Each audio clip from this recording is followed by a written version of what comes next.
Bonjour, c'est Marie, bienvenue chez Les Psy se questionnent. Aujourd'hui, voici mon deuxième conseil pour chercher le grand amour.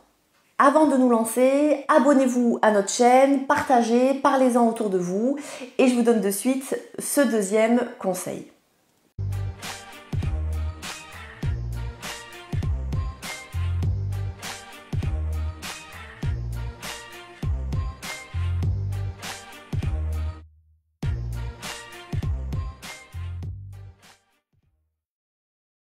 Dans une précédente vidéo, je vous expliquais l'erreur numéro 1 que nous avons tous tendance à faire, c'est finalement de confondre l'amour et la passion, c'est d'être dans cette quête de grand amour, de passion intense et finalement en oubliant la réalité de la relation. Pour éviter ce piège-là, je vous ai déjà donné un premier conseil qui est d'être déjà bien au clair avec vous-même, de savoir quelle personne vous êtes, avec vos qualités et vos défauts. Voici aujourd'hui mon deuxième conseil, qui finalement ne fait que découler du premier. Maintenant que vous êtes assez au clair avec vous-même, avec la personne que vous êtes, avec ce que vous voulez, ce que vous ne voulez pas, vous allez pouvoir définir le profil de la personne avec qui vous pourriez vivre votre vie. La personne qui pourrait vous convenir.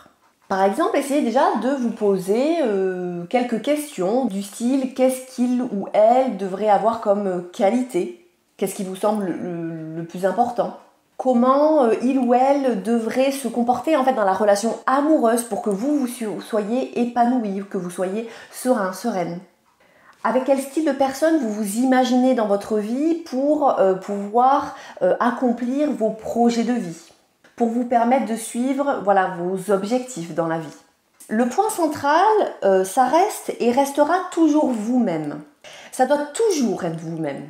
Pour être plus clair, ce que je veux vous faire passer comme message, c'est que vous devriez voir la relation amoureuse comme finalement un bonus, comme la cerise sur le gâteau dans votre vie. C'est-à-dire que vous avez votre vie bien remplie, qui vous comble de bonheur, qui vous rend heureux, heureuse. Et la rencontre de cette personne, elle peut se faire, mais n'est pas l'objectif central de votre vie. C'est ça la nuance en fait. Ça peut faire partie de vos objectifs, de tomber amoureux, de rencontrer quelqu'un, d'être bien avec quelqu'un, mais il ne faut pas que ça soit votre objectif premier. Et cette manière d'envisager les choses, elle change tout. Elle change tout dans votre recherche du grand amour, dans votre démarche et dans votre attitude. Donc le couple, il est là pour vous épanouir, pour vous rendre plus heureux, plus heureuse, ça c'est évident. Mais le couple ne doit jamais devenir une nécessité pour être heureux, une nécessité pour être bien dans sa vie. Voilà mon deuxième conseil.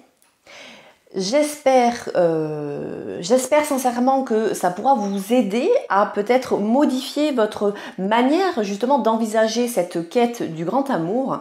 Et je vous donne dans la prochaine vidéo mon troisième et dernier conseil pour chercher le grand amour. À très bientôt!